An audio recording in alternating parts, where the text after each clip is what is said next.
Dua wakil ketua DPRD DKI Jakarta yang baru resmi dilantik pada rapat paripurna DPRD DKI Jakarta yang digelar di kantor DPRD Kamis 2 Juni 2022. Rapat paripurna dipimpin Ketua DPRD DKI Prasetyo Edy Marsudi dan turut dihadiri oleh Wakil Gubernur Ahmad Riza Patria.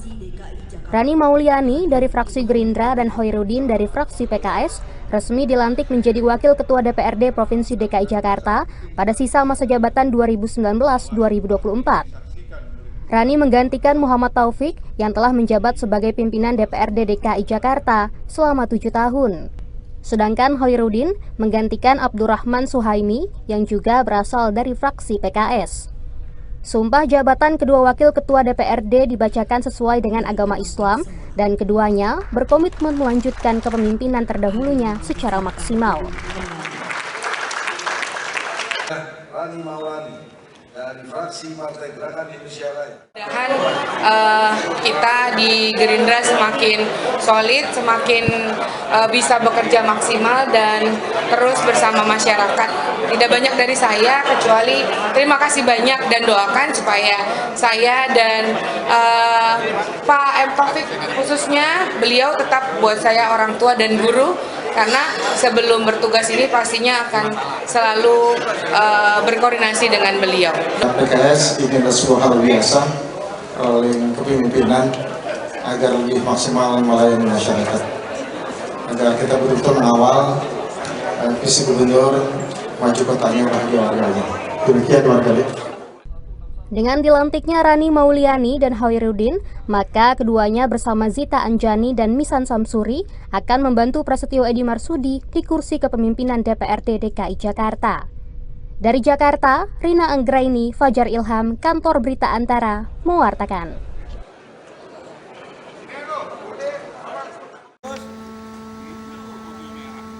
Direktorat Polairut Polda Bali mengamankan 2 pelaku penimbunan bahan bakar bersubsidi untuk nelayan yakni SM 43 tahun yang berprofesi sebagai sopir truk dan AY 30 tahun pemilik gudang. Direktur Polairut Polda Bali Kombes Pol Sulistiono dalam konferensi pers Kamis 2 Juni mengatakan, pengungkapan ini berawal dari kecurigaan petugas terhadap sebuah truk yang kedapatan membeli BBM solar bersubsidi di stasiun pengisian bahan bakar nelayan di kawasan Pengambengan Jembrana dengan menggunakan beberapa truk. Dari kecurigaan tersebut, anggota kepolisian kemudian membuntuti kendaraan truk tersebut sampai ke sebuah gudang dan langsung menangkap para pelaku. Dari penangkapan tersebut, pihak kepolisian berhasil mengamankan 11.400 liter solar bersubsidi. BBM bersubsidi yang seharusnya dijual ke nelayan tersebut diketahui justru dijual ke kapal berukuran besar yang seharusnya menggunakan BBM non-subsidi. Proses penyelidikan terkait dengan itu, yang jelas kalau rekomendasi dari perikanan itu udah biasa seperti itu. Jadi kalau untuk kapal-kapal yang BT-nya kecil, memang dia mendapatkan rekomendasi. Dan dia juga punya hak untuk mendapatkan BBM yang bersubsidi. Cuman masalahnya itu disalahgunakan. Ya. Atas perbuatannya, kedua pelaku dijerat dengan pasal 55 Undang-Undang RI nomor 22 tentang minyak bumi dan gas, junto pasal 55 ayat 1 KUHP dengan ancaman pidana hingga 6 tahun penjara. Dari Denpasar, Bali, Pandeyuda, Kantor Berita Antara mewartakan. Undang-Undang nomor 22 tahun. Beberapa hari lalu muncul petisi yang digagas sejarawan JJ Rizal untuk mengganti nama Jakarta International Stadium atau JIS menjadi Stadion MH Tamrin. Hingga Kamis 2 Juni sore, petisi ini telah ditandatangani oleh lebih dari 2.000 orang. Menanggapi petisi tersebut, Wakil Gubernur DKI Jakarta Ahmad Riza Patria ditemui di gedung DPRD DKI Jakarta pada Kamis 2 Juni menyampaikan, Pemprov DKI akan mendengarkan, memperhatikan sekaligus mempertimbangkan usulan penggantian nama JIS tersebut. Menurutnya, semua usulan akan ditampung dan didiskusikan dahulu sebelum akhirnya diputuskan oleh Gubernur DKI Jakarta Anies Baswedan.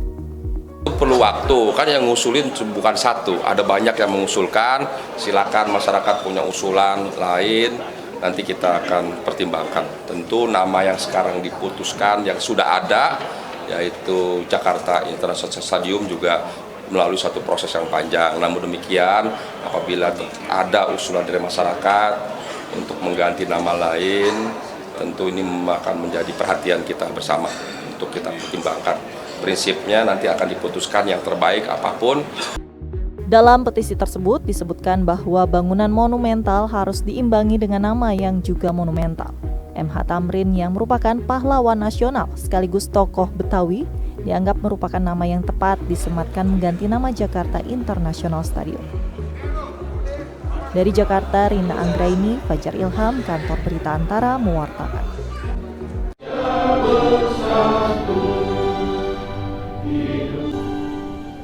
Melalui Balai Pemasyarakatan Bapas Kelas 2A Kantor Wilayah Kementerian Hukum dan HAM Gorontalo siap memberikan kontribusi aktif dalam penerapan keadilan restoratif di Provinsi Gorontalo.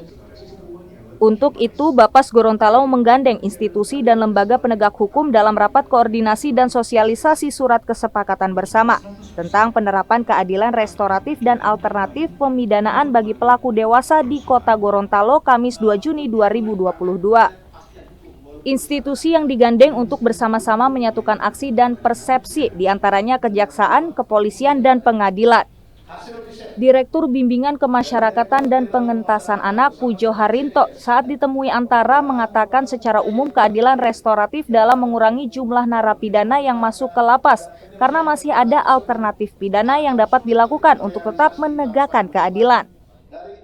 Untuk itu kehadiran kami di sini menjalin sinergitas antara kepolisian, kejaksaan, dan pengadilan agar menseleksi betul para pelaku-pelaku pelanggar hukum ini agar tidak masuk ke dalam lapas melalui kerjasama dengan institusi yang ada di Kemenkumham yaitu Balai Pemasyarakatan. Keadilan restoratif justice ini ya di Gorontalo harus sudah saatnya diterapkan. Ya kita tahu memang secara nasional itu juga sudah diterapkan, tetapi ini secara intensif harus juga diterapkan di Gorontalo.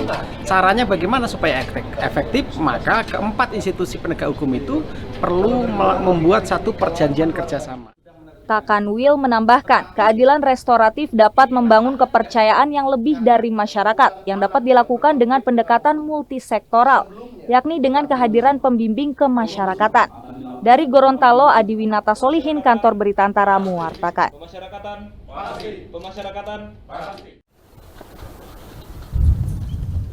Perdana Menteri Australia ke-31 Anthony Albanese dikabarkan akan berkunjung ke Indonesia pada 5 hingga 7 Juni 2022.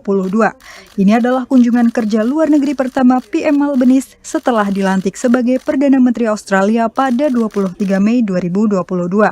Albanese memilih Indonesia sebagai destinasi pertama kunjungan bilateral karena ia pernah berjanji kepada Presiden Joko Widodo saat Presiden bertandang ke Canberra, Australia pada 10 Februari 2020. Saat itu Albanese masih menjabat sebagai Ketua Partai Oposisi. Direktur Asia Timur dan Pasifik Kementerian Luar Negeri RI Santo Darmo Sumarto dalam konferensi pers daring Kamis 2 Juni di Jakarta mengatakan, pertemuan bertajuk Annual Leaders Meeting tersebut dijadwalkan pada Senin 6 Juni 2022. Kedua pemimpin diharapkan berfokus pada upaya penguatan kemitraan ekonomi di antara kedua negara, terutama dalam rangka percepatan pemulihan ekonomi pasca pandemi.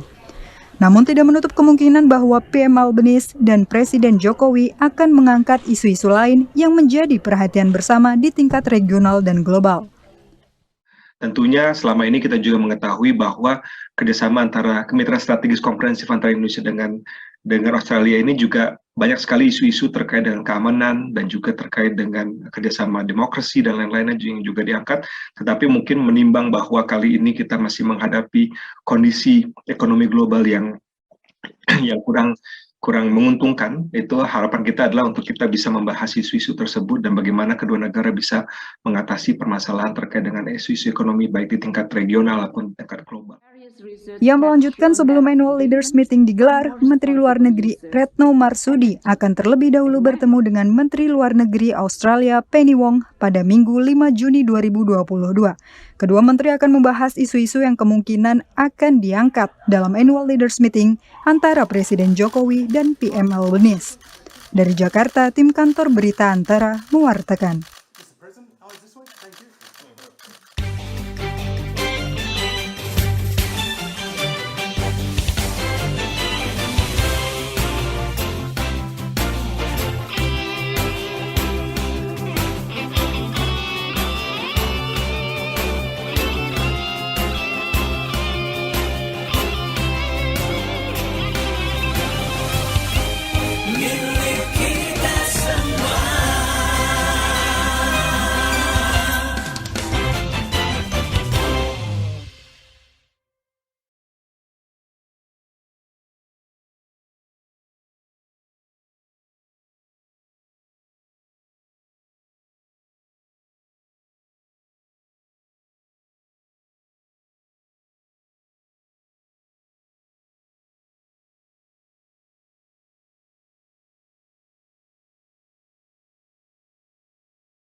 Perdana Menteri Australia ke-31